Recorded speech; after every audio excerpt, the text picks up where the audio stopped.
Hello, everyone. So good to see everybody. And this afternoon, this is a webinar on making capacity building more equitable. My name is Idalia Fernandez. I'm Senior Director with Community Wealth Partners. And I am very excited to have this conversation, to play hostess to this wonderful table of folks that are coming for this conversation. And we look forward to hearing your questions, seeing your questions in chat, and certainly engaging in this conversation that is so timely and so important in the sector, as we all do kind of the purpose work. Just by way of introduction again, Idalia Fernandez, I'll just say a little bit about me. The majority of my work is in capacity building. At Community Wealth Partners, I've been with the Community Wealth Partners for 9 years. And my work, what gets me out of bed and excited every day is to work with the nonprofit sector, working with leaders and supporting them through coaching, strategic planning, team coaching, facilitation, and lots of other supports. I'm excited for the conversation today with two friends, partners in the space, Jennifer Way, who is here. She's the Organizational Effective Officer from the William and Flora Hewlett Foundation. Hi, Jen. And we also have Caroline Altman-Smith. She is the Deputy Director of the Kresge Foundation's Education Program. And we just have such a great conversation in store for you all. And so we'll get started momentarily on that conversation. I want to just kind of also, as we are setting the table for the conversation today, is kind of get a feel for who's in the room with us. I know we did a little bit of chatting to introduce each other.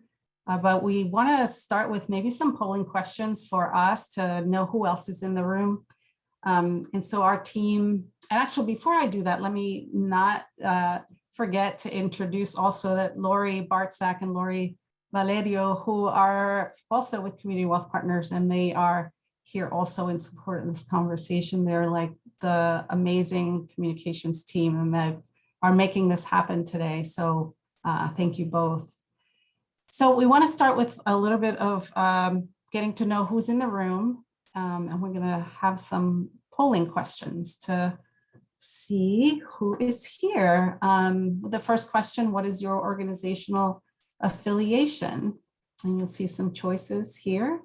And feel free to submit your answer, and then we'll post the results here momentarily.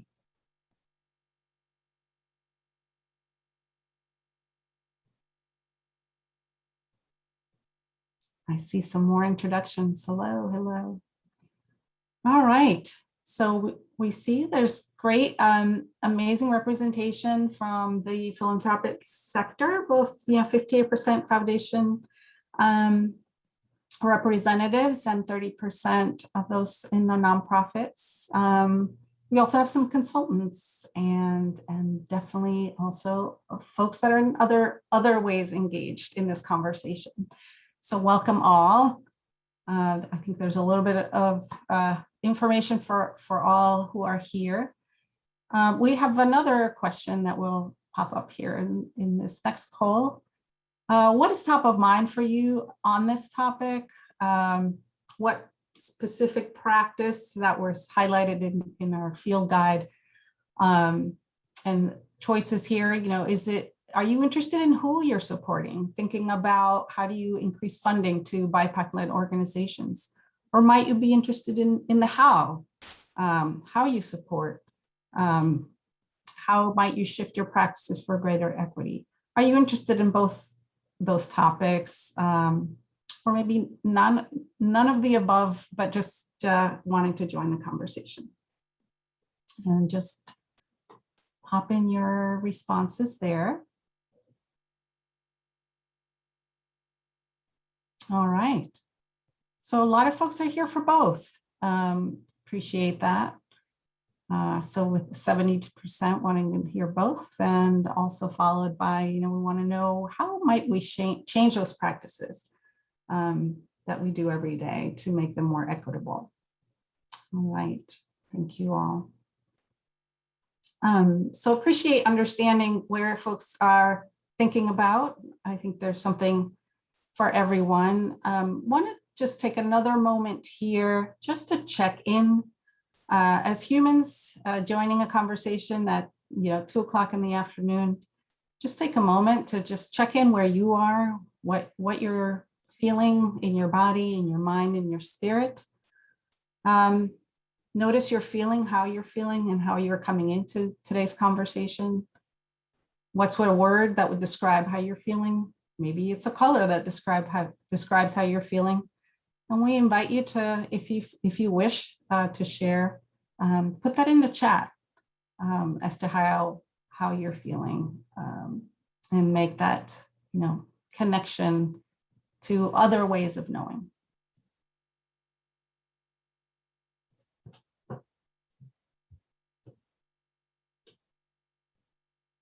I'm popping in here to see what folks are putting in the chat. Appreciate there's a little bit of nervousness. I can totally relate to that, feeling that myself. Caffeinated, tired, curious, hump day. Yes, there's a little bit of disbelief that it's already November. Oh, snowflakes, what? Eager to learn something new. There's a little bit of anticipation as well. So, great. Hello. It's so good to see you all here. And thank you for sharing and connecting in that way. Love the curiosity and the openness to this conversation. So we're going to get started here. Before we delve into this topic today on making capacity building more equitable, it is important to share that what we mean by capacity building. What does that even mean? I know that if we asked everyone in the room to share a definition, I'm sure we'd come up with a variety. But for the field guide, we wrote on this particular topic. We did use a definition adapted from the Council on Nonprofits. And that definition is, it's an investment in a nonprofit's ability to deliver its mission effectively now and in the future.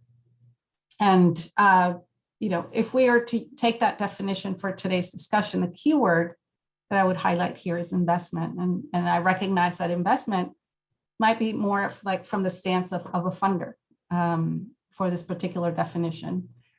So when we think about capacity building as an investment, in what ways is that might be limiting the way folks who are in those positions of funding great organizations, might they be limited by that definition of investment or not?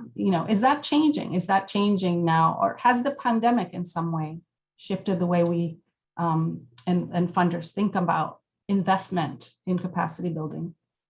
What opportunities could be bolstered so that it's not only money that we're talking about when we're talking about capacity building, but more, and not in lieu of the money that nonprofits need, but on top of what else could be complemented or packaged when we think of those investments.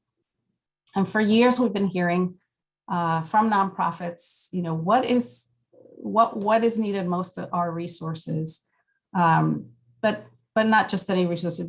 There's a great deal of data that shows that community-based BIPOC-led organizations are chronically underfunded. And so those resources, it is helpful to have multi-year unrestricted grants. And so another point we make in the guide is that unrestricted grants are capacity building grants. And again, that those can and should be offered in addition to capacity building. And as we reflect on what we've lived through over the past few months, think of what nonprofits have had to respond to.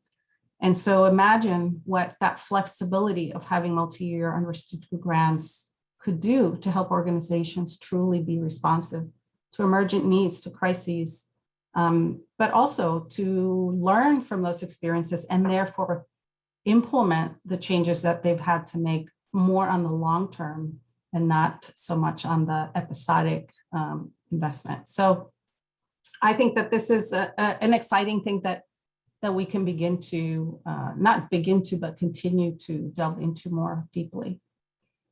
I think that a couple more folks, more points to share before we start the conversation here in the guide was one, that there's potentially two lanes to think about when we are considering capacity building practices and how can they be more equitable. One lane, for lack of a better term, could be to think about who are you funding and how might you think of doing that differently? What are your selection processes in some ways perpetuating? How are they perpetuating inequity and leaving out, grassroots, community-based, BIPOC-led organizations? So that's definitely a focus area that you could take of thinking about who you fund, but not only who you fund in terms of programs, but also in terms of consulting, and how is the consulting pipeline, those that are providing the capacity building support, how are you building that, that ecosystem? And lastly, I'll say here, the other lane you could think about is how you fund.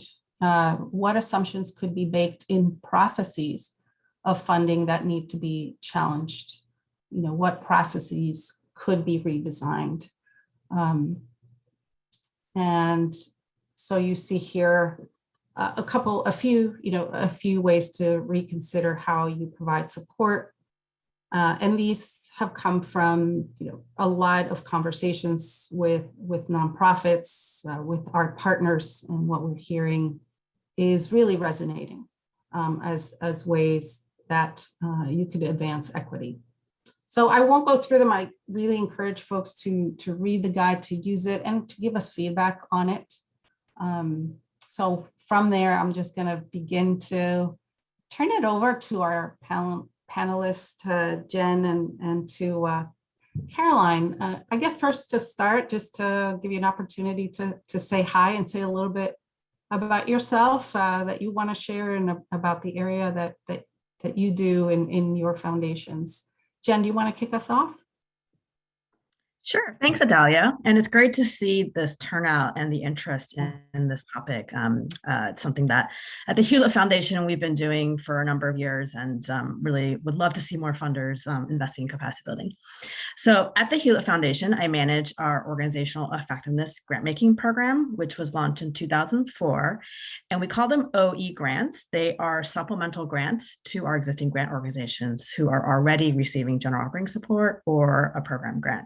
So back to Idalia was saying about, adding capacity building grants to a primary grant that the grantees are already getting gives them that extra leverage to really prioritize and focus on a specific area of capacity building. So we really refer to our OE grants as booster shots because they really help boost an area that nonprofits need. And these grants can go towards areas such as leadership or staff development, communications planning, HR, finance, and diversity, equity, inclusion.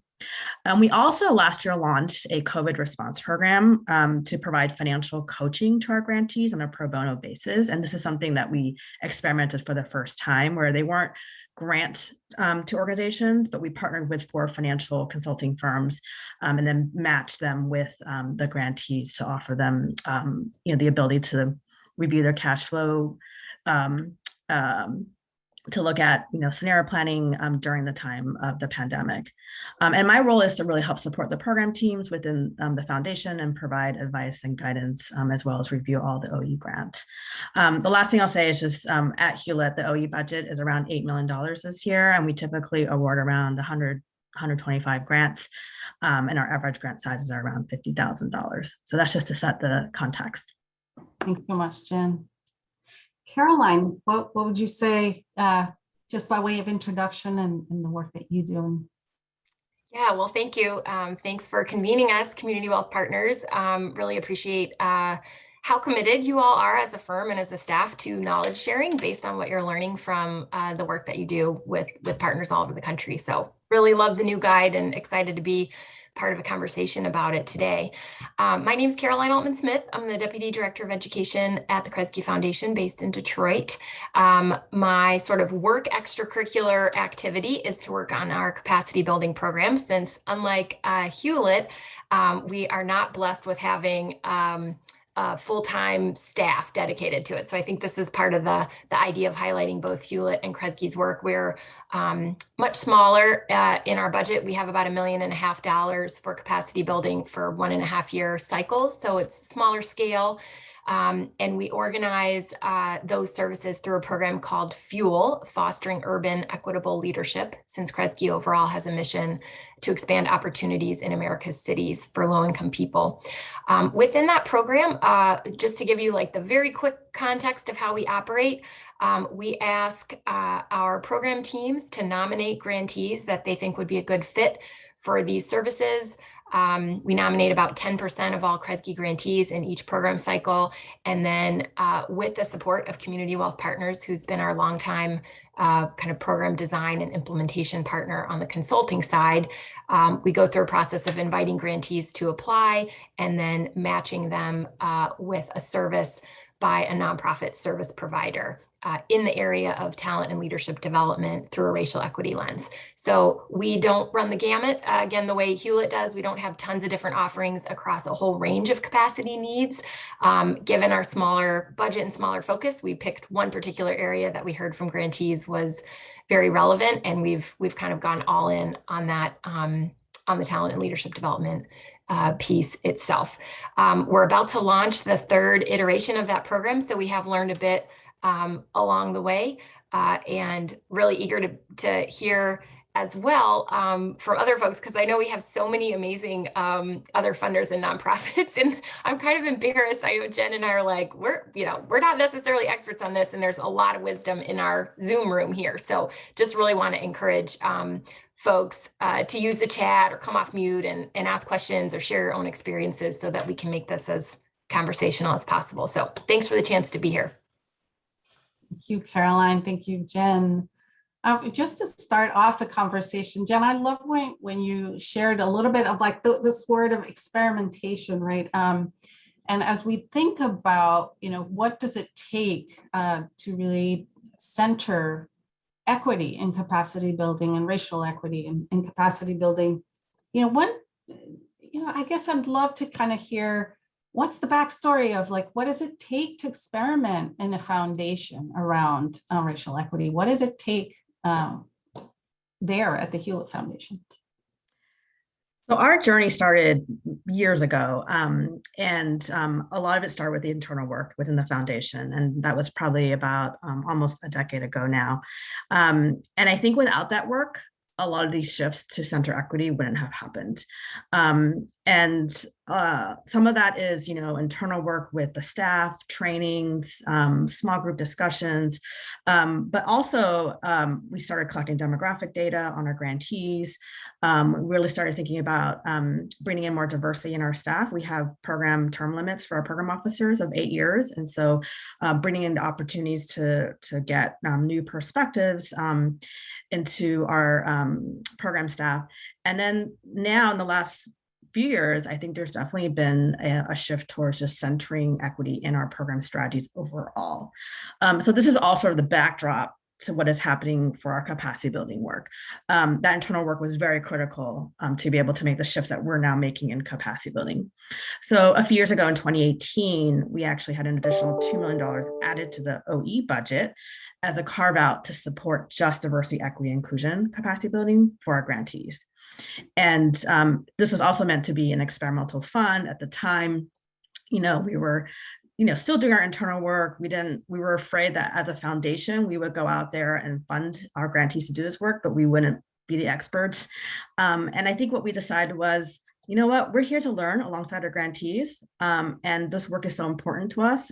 So we put the fund out there, and the demand was huge. Over the last few years, we've invested over $10 million in diversity, equity, inclusion for our grantees in over 100 grantees. And so, and we've had really incredible feedback from our grantees, just really valuing the work and the funding that we're able to support. So I think it's been successful from that standpoint. We've also been able to experiment with some of our processes. And so we've conducted our first participatory grant making processes in a couple of our programs in our performing arts program and our global gender equity and governance program. And in those processes where we're actually ceding decision-making authority to an external advisory board of community members, and really learning from that. And over the last year and a half during the pandemic, I think there's also just been more attention to providing wellness coaching, peer cohorts, other types of support, especially for BIPOC leaders where we can. And currently we are in the middle of an OE evaluation and strategy refresh to really examine how we're distributing OE grants and support more equitably. Wow, that's thank you, Jen. That's really helpful to hear, like the trajectory of the changes you made and how that resulted in the feedback you're hearing now from the focus of the funding as well as the growth of the funding. Caroline, I'm curious. One thing I heard from you is that the choice was, we're going to focus on these things. We're going to focus on fuel. And so there's a very specific focus and area. But I'm curious if there's something there. Is there a lesson learned or insight you would share for someone who's considering, like, we want to start somewhere that would be important to highlight here? Yeah, absolutely. And it's so great to hear that Hewlett has stepped up its investment in this area over the past couple of years. I think one thing we have tried to sort of fight against is more of this poverty mentality of, like, it's a defined set pie and we only get this one slice of it. And, if you're doing capacity building, are you funding that at the exclusion of other important work happening in the portfolio? So it's just great to see more resources flowing into this work. In terms of where to start, when thinking back a couple of years ago when we started, we did start out with a grantee survey that was administered externally just to hopefully improve the level of candor in the feedback that we got. I'm always a little hesitant about surveying grantees because I know they're getting hit on all sides with surveys constantly. And so trying to keep in mind, really only asking questions that are, really critical for us to help understand what would be most useful in terms of shaping up offerings. I will say, just side note, I'm doing some surveying right now of EDs of color for some separate potential capacity building work. And we actually are compensating them for their time in participating in surveys and interviews now, which we didn't a couple years ago when we initially did that. So I think if you can honor people's time and the value of their perspective and do that, that's certainly worth doing. But we sort of grounded in a grantee survey of, did people have time, interest, ability to do more capacity building work around talent and leadership development through a racial equity lens? Did they know of providers that they had worked with before or wanted to work with? What were some of the key issues for them and at different levels of staff?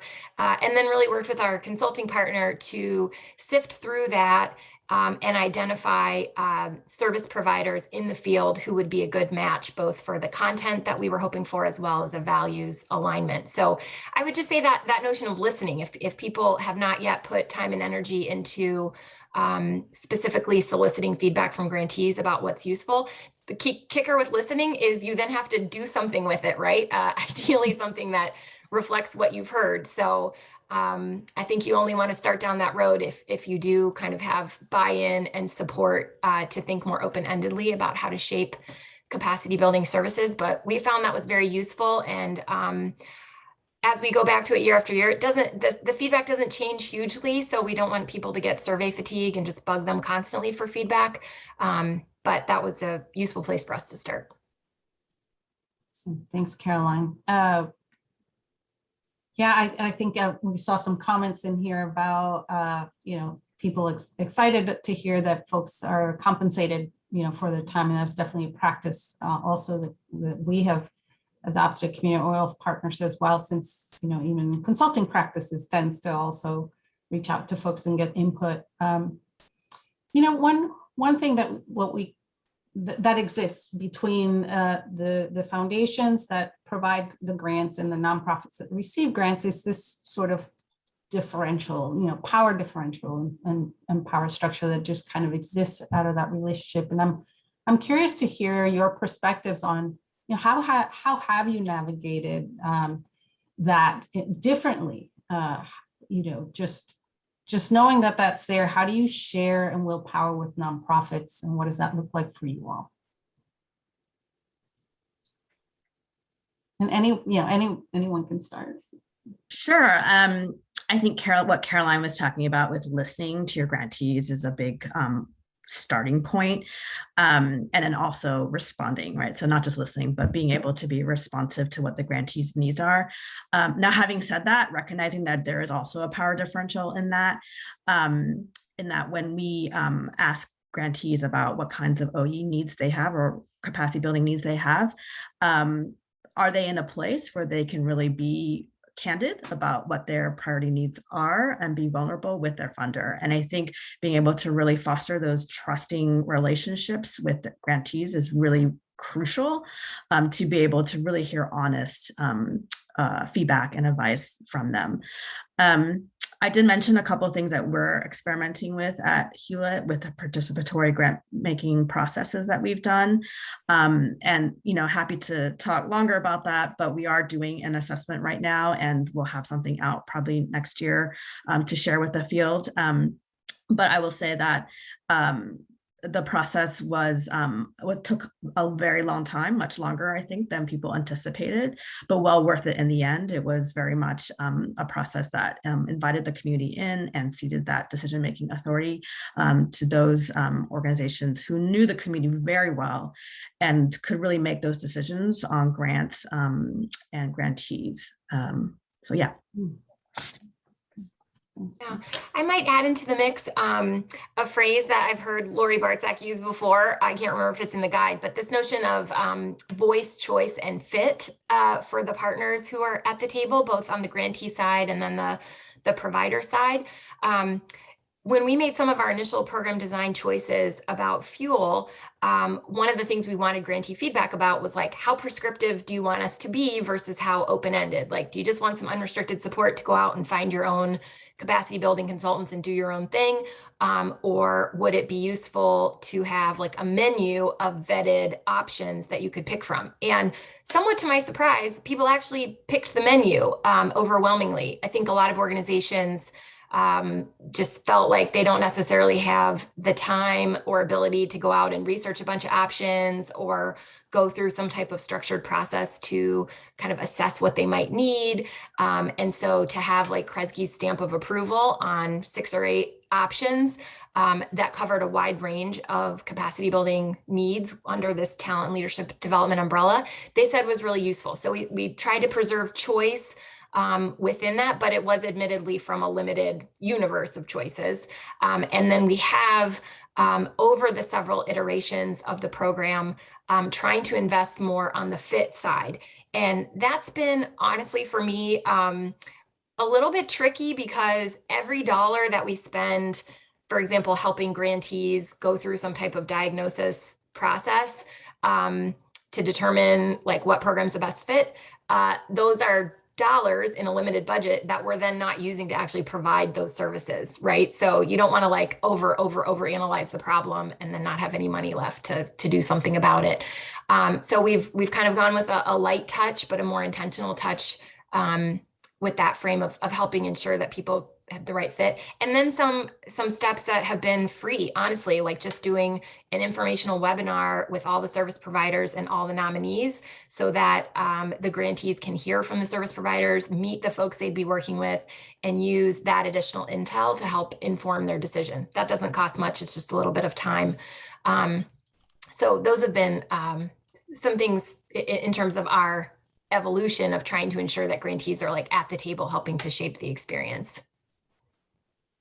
Great. I'm taking away like all of the processes that you've lifted up around like listening, but all of the also tension points that you are naming about, well, how much time does this take? Does that take away from the resources? In addition to like, what am I asking and what can I do if I am asking this information? What am I committed to do? So all of the kind of questions that you're lifting up are important for people who are considering this to kind of be thoughtful about.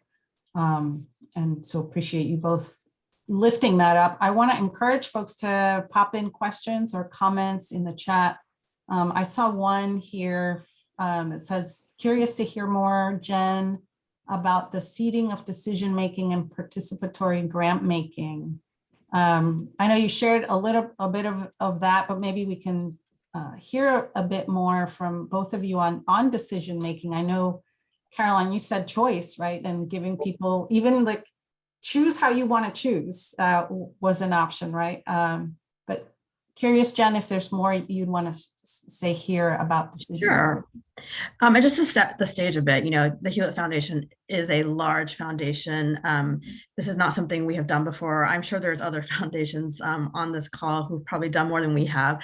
But it was a big deal for us because it was a $1.7 million organizational effectiveness, diversity, equity, inclusion fund for our performing arts program, where they brought in 10 members of the community to really be on this advisory committee to help make decisions, who reviewed grant proposals and who convened all the grantees together as well. We did give each advisory committee member a grant, and I want to say it was like $50,000. It was pretty sizable for their time on being on the committee, and it probably lasted around 9 months to a year, the entire process, and really felt that they were instrumental in helping design the grant proposal process. How to really look at racial equity from maybe a different lens that a funder would. And really be able to provide insights on that level that we as a funder, are just not as close to the ground on. So it was really an incredible process. And like I said, we do have an assessment that will be coming out with more information and detail. Thank you, Jen. Well, I'm also curious to ask about, what still feels hard about this. And I'm sure that this could open up a whole set of topics, but maybe there's just something at the tip of your tongue or something that you have been recently, talking with folks about at the foundation. But the question here is, what still feels hard about centering equity in capacity building practices? Oh, I have a very long list. Do you want me to start, Jen? Yes. So just a couple of things that are top of mind, and a lot of things feel great. So I just making a joke about hardness, but one thing that has been hard, or sort of a useful growth opportunity, is that in our situation, we've really tried to actively partner with the nonprofit service providers, which are a great group of folks who are very committed to this program, have been with us from the beginning, and as we have tried to purposefully center equity and sort of shift power from Kresge to this cohort of providers in terms of how they shape the work, a lot of really beautiful things have emerged, like new partnerships, new services that they're offering to the field, new ways of working, et cetera. But one thing that has been a challenge is, just speaking very candidly, like their pushes on us around timelines, around grant making boundaries or priorities, payout rates at the foundation. We have to go to them and say, look, we have $1.5 million to run this program. Let's think together about how to maximize that money and squeeze as much good work out of it as possible. And they've come back to us and said, like, why are you so fixated on this $1.5 million? Like, Kresge should be devoting more money to this, or why are you only paying out 6% of your endowment? You should be, taking more of the $4 billion you have in the bank and committing it to like the urgent capacity needs of nonprofits right now. And I'm like, look, I'm just a program staff member. I'm not setting the payout rate for the foundation. But that notion of like, as program staff, we represent the foundation. We have to communicate about decisions. We have to communicate about boundaries. I can't make grants happen on a different timeline. So I operate within constraints that to them, understandably, seem totally artificial, right? I mean, the foundation's just making up these timelines and these rules. So I think just kind of navigating like how to shift power, but still shifting power in a way that is going to allow you to get things done within a bureaucracy like a foundation. So that's been something to navigate. And then just one other challenge I would mention is similar to Hewlett, Kresge is a big foundation that funds in a lot of different areas. And, you know, we fund in climate change and arts and human services, and trying to craft a capacity building strategy where all of those teams are going to see their own discipline's needs reflected or being able to be met.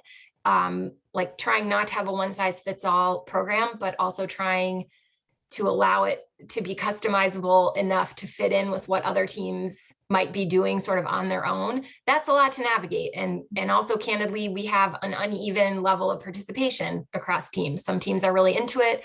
Some teams really lead their own agenda in this area and don't particularly want to engage as much in our offerings. So I think you just have to be okay with the fact it may not be a perfectly consistent experience across all grantees, as much as I would love all grantees to have this option. But that kind of internal buy-in process of figuring out what's going to be the best fit for the foundation as a whole can be a challenge too.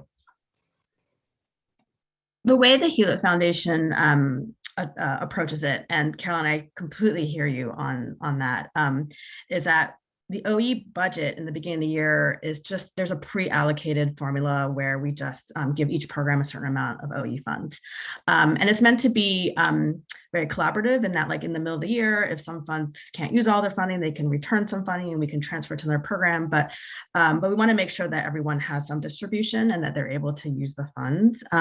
But we still have this problem of inequitable distribution in the sense that within the programs, they get to decide how the OE funds are used. And so they are the program officers are the ones who are selecting the grantees. And often we'll have the case of what we call frequent flyers, which are OE grantees who've gotten OE grants before. So they know about it and they'll come back every year, which they should, because they're like, oh, it's another pot of money. We should dip into that. And so then what ends up happening is there's this, unconscious inequitable distribution where those grantees year after year will get OE grants and then other grantees will be left out. Often more of our newer grantees who may be led by BIPOC leaders. And so that is something we are actually really examining in our current evaluation and our strategy refresh about really how to align our OE grantee selection better with our program strategies that are starting to center equity, as well as really paying more attention to how to support our BIPOC leaders. Now, having said that, the other challenge that we've come across is that when we launched our OE Diversity, Equity, Inclusion Fund, we didn't realize that this would sort of happen, which is that a lot of the OE-DI grants actually went to our white-led grantees because they wanted to do the DEI capacity building work internally.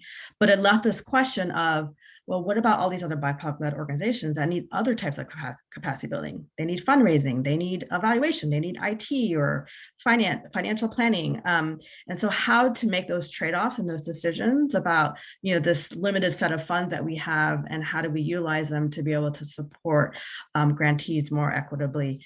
The demographic data collection has been really helpful. We can't necessarily see the level of detail of individual organizations, but I can see on the aggregate, in 2018 or 2017, I think 2/3 of our OE grants went to white-led organizations, which mirrored the foundation. And then more recently, in the last couple of years, I think it was down to more like 60%. So it's great to be able to have that data and just be able to track. And for me, it really is also tracking alongside the foundation, because as OE grants are only allowed to be awarded to existing grantees. And so I can only, shift my capacity building support as much as the foundation is shifting their program strategies and their grantee selection as well. Thank you, Jen. I think both of you are highlighting that the reality, right, that these systems exist within other systems and bureaucracies, and that it's negotiating all of those changes and continuing to push, but there's still boundaries that you are having to work as program officers as well. So it's that, I think that's like the biggest challenge that I'm hearing, that as program officers, you're kind of pushing internally as well as pushing, being pushed, right? Also with grantees. I believe we have some questions. Let me just check the chat. If I'm looking to the right here, is because I have another screen. I just want to see if folks are submitting questions. I see one here from Roger. Hi, Roger. Are there particular concepts of capacity approaches that you've learned need to be revisited themselves in the context of equity, i.e. notions of leadership or capitalization or sustainability?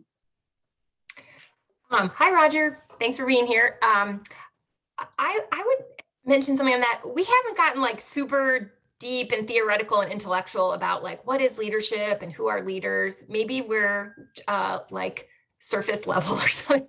But I will say we have tried to think about like who has traditionally benefited from like leadership development programs, and in looking across our portfolios and the types of programs that grantees were already participating in, we were seeing a lot of support for very senior leaders, like executive directors getting sabbaticals or having special, roundtables just with other CEOs or executive coaching. And then we were seeing a fair amount of stuff for folks who were like brand new in the nonprofit field, and kind of getting oriented to our sector. But there was a lot of people in the middle that were kind of in this no man's land of middle management that, our take on it was could really benefit from leadership development experiences that might help position them, let's say, for their first C-suite role, or to go from their C-suite role to, to become a first-time executive director. So we tried to hone in on that particular population in terms of looking at opportunities.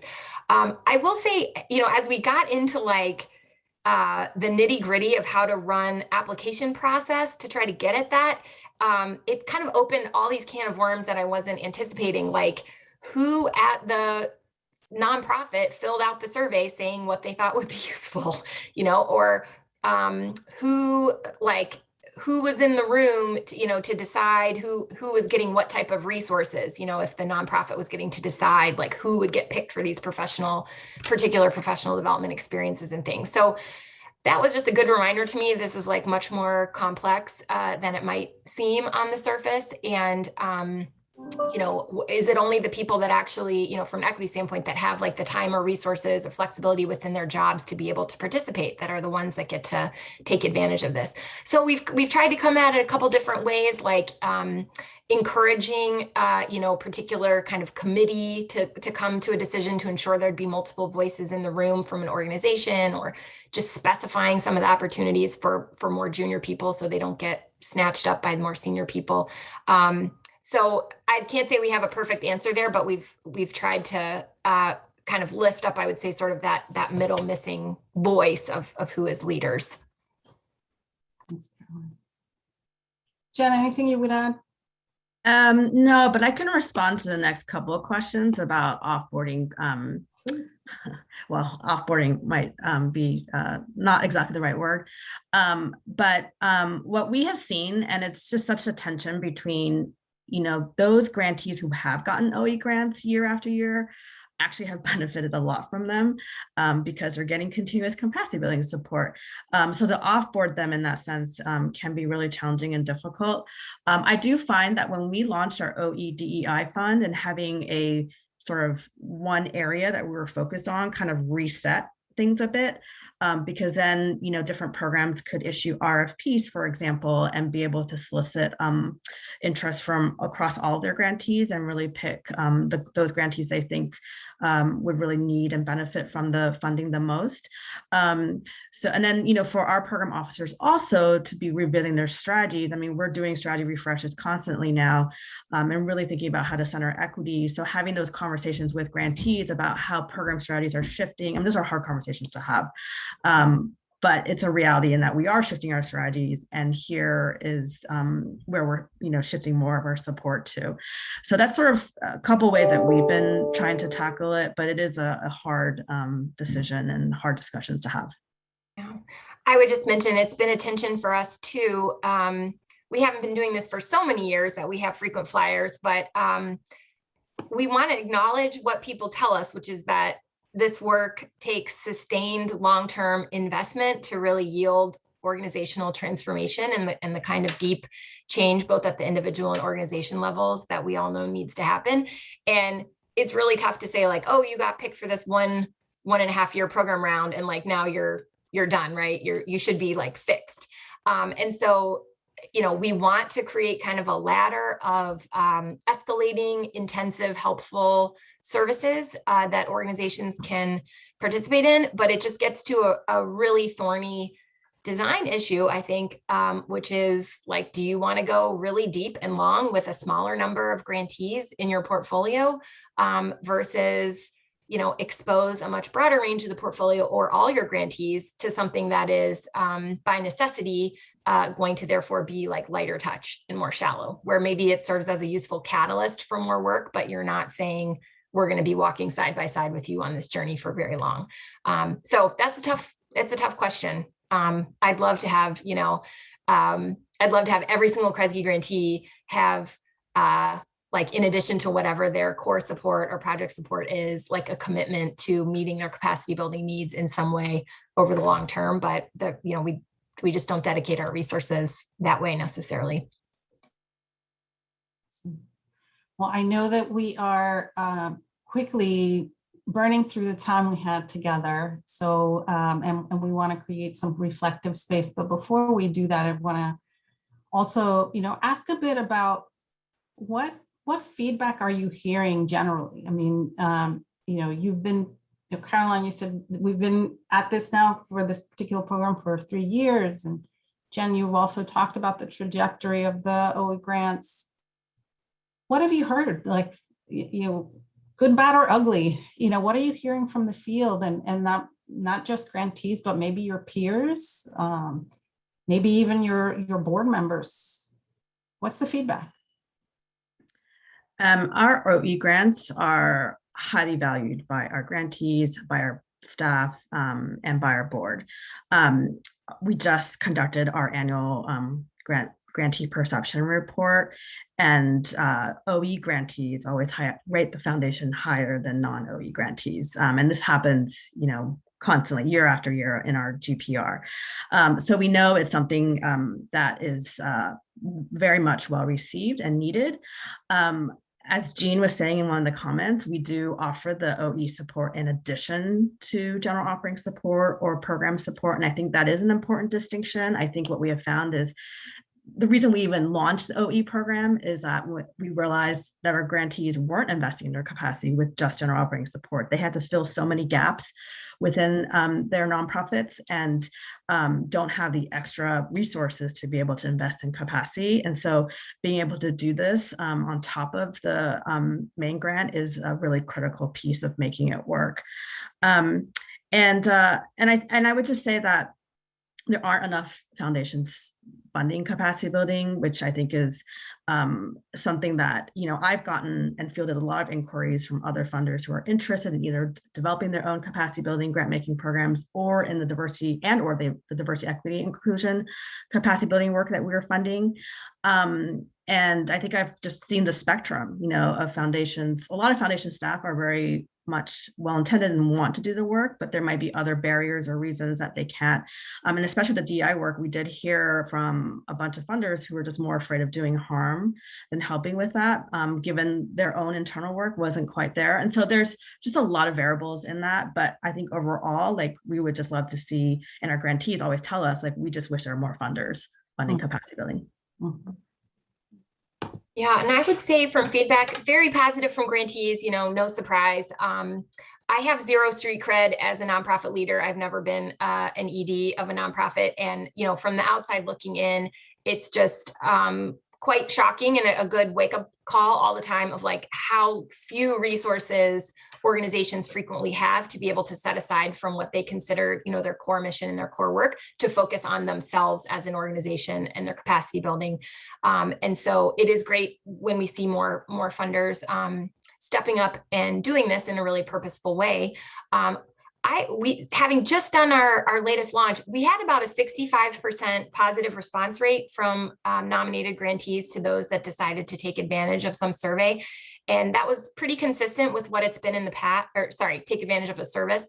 That was very consistent from previous iterations, which I was honestly surprised about because we heard from so many more organizations this time in terms of feedback. Thank you. Love that the foundation is doing this, but actually we're already doing so much on the DEI front ourselves that like this could be confusing or for our staff to add one more thing on, or like everybody, we're short staffed, we don't have enough people, or we're in the middle of an executive transition and we want our new CEO to be on board. So just given how disrupted the world has been the past year and a half, I actually thought we'd have a lower response rate. So it's been great to see that people still are interested in this. And then I would just say from other funders, I learn from other funders every day. I'm just going to shout out to the Bar Foundation since I know they're on the webinar. Had a great Fund the People podcast this past week. They're doing work with EDs of color. We're interested in doing more work with EDs of color. I don't want to reinvent the wheel. I want to make sure we're customizing it for our own portfolio's context, but I want to learn, reach out and learn from them more about how they shaped those efforts. So just, it's a great learning and networking space, and really appreciate when folks reach out and knowing you can pick up the phone to ask for support yourself. Plus one with to that, Caroline, to that collaborative learning. We certainly love that space as well, and hope that this conversation continues to or sparks additional outreach and connections for learning. I know we wanted to give a little bit of time for folks to just do some reflection and then come back for a closeout. I know that there's more questions in the chat that we didn't get to, and appreciate folks being engaged and sharing your thoughts. And certainly we will take a look at those questions and see how we can follow up with you. But just to give a space here, we've been absorbing all the information, what Jen and Caroline have shared, but maybe take a moment to think about what is sitting with you today, and how you might think about centering equity in your capacity building practices, or what changes might be needed at your foundation, or maybe as a consultant, what can you be thinking about?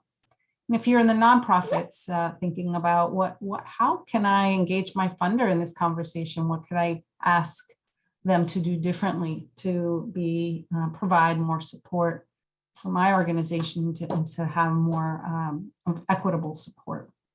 So just want to have folks take a minute or two to just think on those two questions, or anything that's sitting with you, and we invite you to share that in the chat with us. So just take a few moments to sit with those questions, and just pop them in the chat if you can.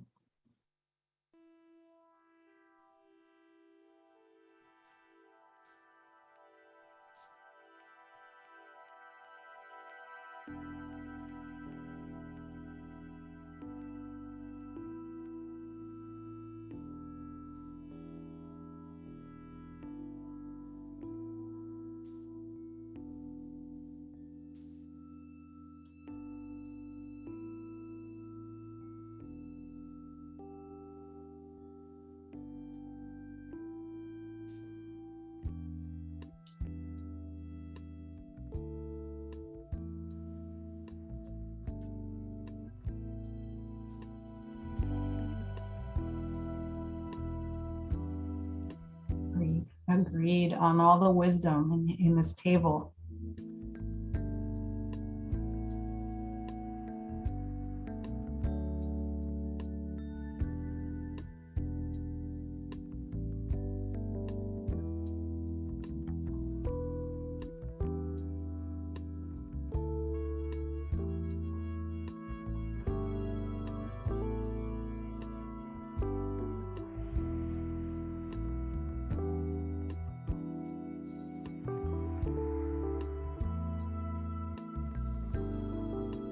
Thank you, Holly. And Lex says the idea of balance with choice with scoping support resonates with grantee feedback we've received. Nonprofit leaders want support services from people who get their community and organizational needs, but their time to bid and scope is limited.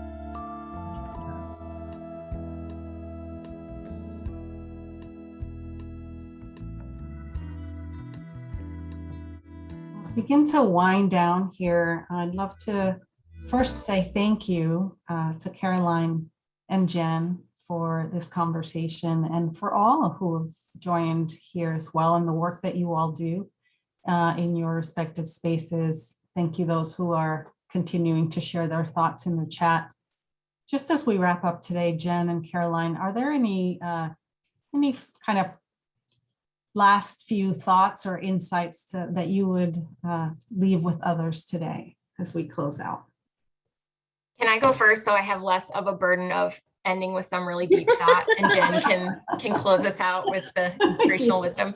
I would just say, one thing that keeps me up at night with some of this is just thinking about what hidden assumptions are still guiding our work, and where in our processes and our program designs there's still a lot of room for both explicit and implicit bias about who's benefiting, how we're providing support, et cetera. And it's really hard to interrogate those questions by yourself sitting, working from home here on Zoom. And so would just really leave people with, encouragement. Talk to your grantees, talk to the other program departments and staff, call other funders who've been walking this road as well and hear from them. And just think about it might help illuminate potential blind spots. So that's what I'll leave you with. Thanks. That was inspirational, Caroline. I don't know if I can follow that. Bottom line is there's a lot of work still to do. I think it truly takes a village. It sounds trite, but it truly does. Like we at Hewlett could not have done this work in OE and the changes we have made without the foundation also making shifts and changes at the same time. It takes a lot of time, and it takes persistence. It takes courage from all levels of the organization. So individuals, organization as a whole, institutional. So just knowing that and being patient and knowing that there will be challenges on the way. In our OEDI assessment, we had this chart with this dip that showed that the trajectory of DEI work. And I would say this is true for all of us in this work is we may experience a dip before we actually move forward and make progress. And that is normal and okay. So yeah. Well, wonderful pearls of wisdom from both of you. Thank you all so much. And as you have indicated, this is one conversation of so many that we continue to have. So appreciate all of the partners here that are joining this conversation and look forward to more in the future. Thank you all for joining. Have a wonderful, wonderful afternoon.